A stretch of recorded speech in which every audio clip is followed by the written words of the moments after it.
Ali, if you had to choose between content for the original English fans or content for the new Arab fans, what would you choose? Without a shadow of a doubt, Barak, it would be to our local Salisbury fans. Amazing. Without a shadow of a doubt. So is this it then? It doesn't mean we shouldn't work on the other aspects, but they are the heart and soul and the backbone of the football club.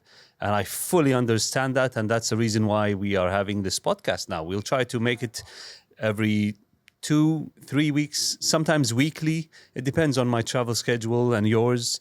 But we'll try to get the content at least once a month out to the fans if we are still in the country. The summer might be a bit different. Well, it seems like I'm on the outside here, but it seems like there's a drought of content for Salisbury FC.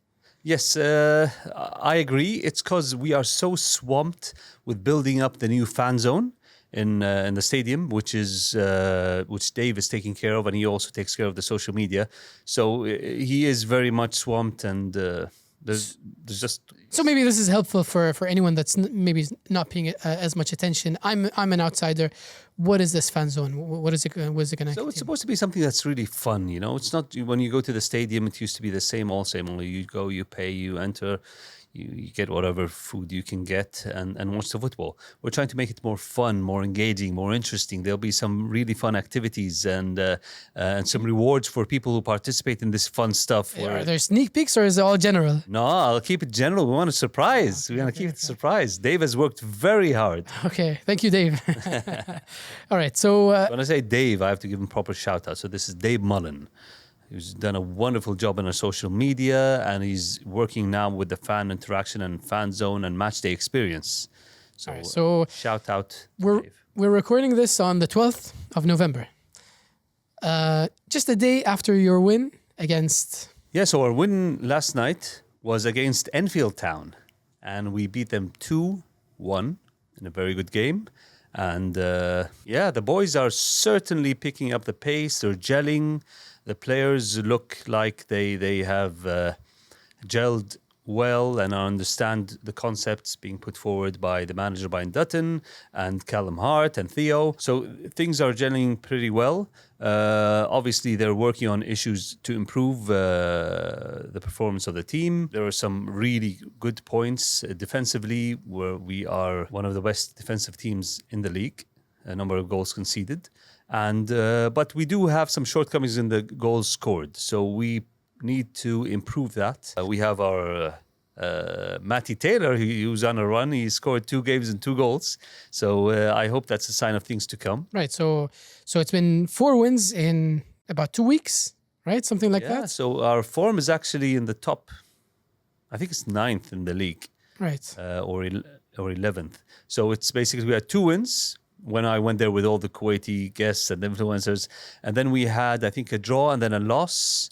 And then we had another 2 wins. So, as a fan, I should expect promotion this year. Our first goal was a safe mid-table spot. And that's actually a good point because in reality, Barak, I am the problem with what's happening with the fans. You've always been? Yes, it's nothing new there. But they don't know that. They're about to know. I am the problem. What do you mean by that? The reason is, let me explain this. So when the takeover happened, people probably thought I would be lavishing the cash right, left, and center.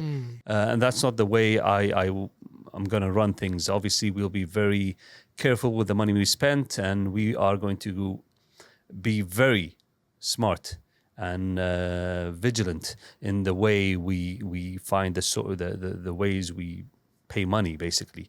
We won't be the high-spending team, nor do I ever plan to be anywhere close to the high-spending team. But we do have a strategy we want to implement at Salisbury that I've spoken to the board with, and I have the okay with Brian, since it's one of his strengths, I feel. And we will speak about this more on the fan forum. Which we plan to have on the 24th of November when I'm there. It sounds like you're very involved then.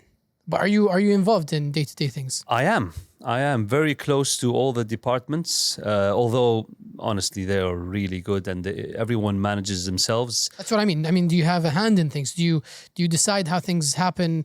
Do you choose the team? Do you? Oh no, the footballing side I have no hand over, nor do I believe any person besides the manager should have a final decision on any. I might information obviously is shared with me from Brian. I have a really good relationship with him, and Callum. So he consults with you. Obviously. We speak. He asked me if he feels there's a need to ask me, or he informs me of things that are happening. If there's some financial implications that are not budgeted, or obviously he's really good with the budget. I have to hand it to him. He cares a lot about the club and the future of the club, and his heart has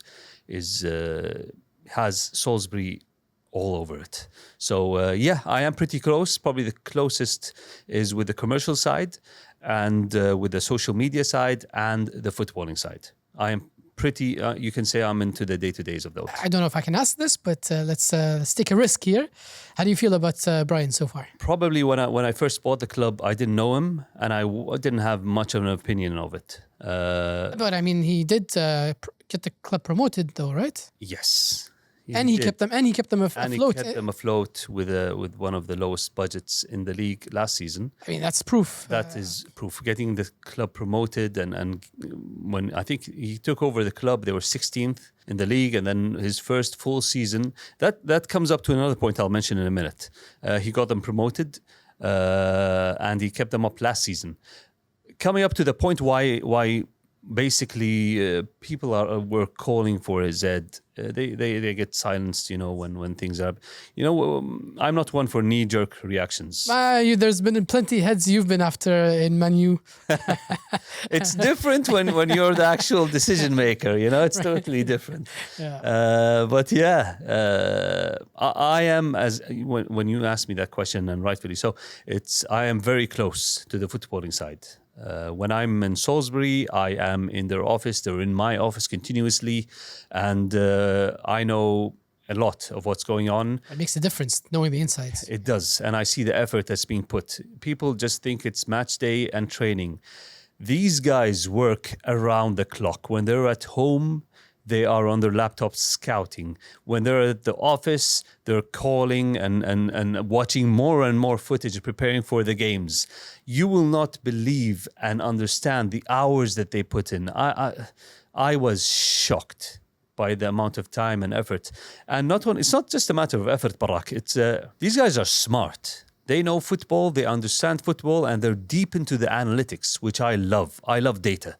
So when they understand the data and use it for their benefit and to benefit their players, it makes a huge difference, So they're smart, they work hard, and they love the club. The grass isn't always greener, People might think change leads to better and improvements.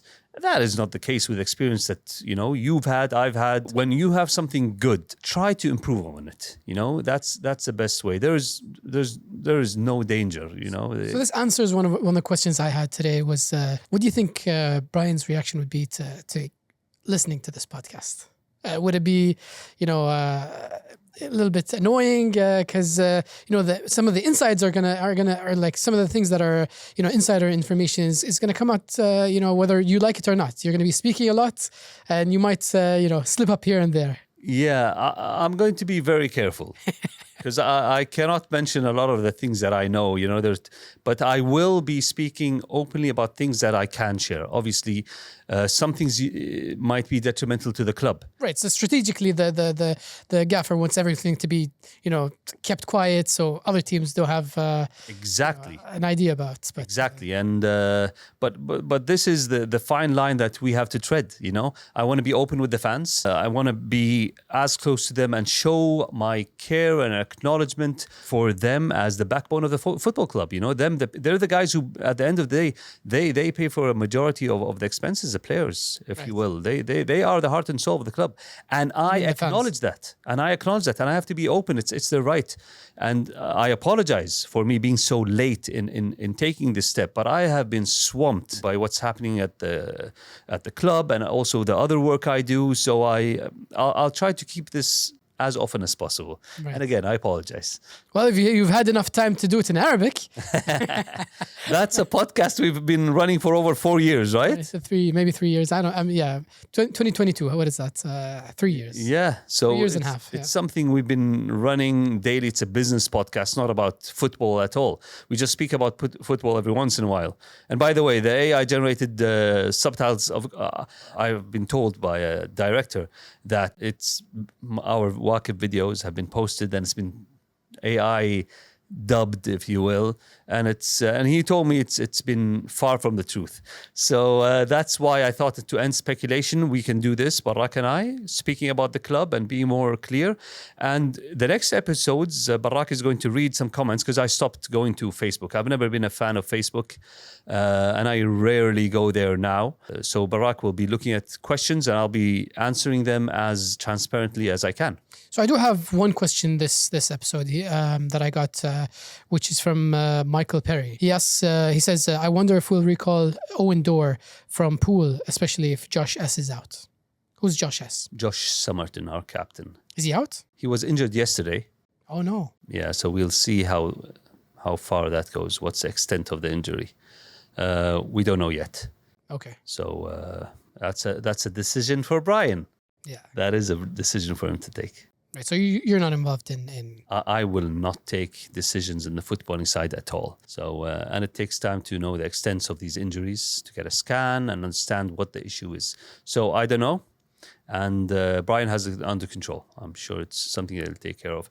And he's working really hard on the recruitment side. Really, really hard. You know, and he's been given the short end of the stick, if you will. The takeover happened late in the summer and the budget wasn't approved until the takeover was done officially. So being so late, you know, things were not optimal in his eye with regards to recruitment, you know. Next off-season will be his full off-season with the playing budget that has been supplied to him. And I expect him to do really well, especially with the vision I have for the club that I will mention in the fan forum. And I'll welcome everyone to attend and ask me and Brian the questions that they have in mind. We'll try to be as open and transparent as we can. And I hope this podcast will continue as often as we can. Honestly, internally, we're thinking once a week, but just not to put too much pressure on us. Let's just say once a month. There's no games for the next 2 weeks, right? No, there are games. So there's a game on Saturday on the FA Trophy against Plymouth, and then we have. Oh, it's a trophy. No league games, I mean. No, yes, you're right. Then there's a game on Saturday. There's still something to talk about, I guess. Yeah. Yes. Okay. So there will be things, and there will be questions coming around, which is fine. We can take care of that, right? We'll try to be as open and transparent as we can. So I just wanted to say that I don't have a Facebook account. I'll be making one and trying to follow the pages and try to scan for questions and list them here. But if you want your question to be featured here, best you can do is put it in the comments in the comment section here. You know what? Let's translate this into Arabic. We will. With it and just put it out there. Right. Shows our care for you guys. Yeah. This is what I'm talking about. Yes. Let's do that. That'll be fun. Right. Let's have the Arabic speaking guys get in trouble and AI dub it and see what's going on. Yeah. So on another note, the travel, I was asked this, that with the influencers or the students that study in the UK came over and played, and the influencers coming, it's just a matter of things being organized, you know. So I before any of this happened, I was trying to get really close with the local community. So I've been going on interviews, I've been inviting people to the stadium. We go into schools, I think every week, and invite all the students to attend games for free with their families. We've been giving concession prices to people in the armed forces and the hospitals. I have been trying to get the club to be even closer than what it was. Obviously, the guys that preceded us did a wonderful job with the club, getting them up, promoted, and having them where they are now. And I plan to continue that. We have the same nucleus, And we have some new people coming in with Tracy and Dave. Dave, as we mentioned earlier, also with social media and fan experience. And Toby in commercial. And Amanda is now the vice chairman. So there are a lot of things that are constant, and we're trying to build and improve. And if anyone has any skill that he feels he would like to volunteer and help with the club, please do. Please do. Send us an email, shoot it over to Toby at salisburyfc.co.uk, and just say what you want to do, what you can do, what you can offer your club. And we are open to anything, basically. What do you think, Barak? Sounds good. Put it in the comments for more engagements. Thank you, Ali. Thank you, Barak. See you next week. Thank you. See you guys.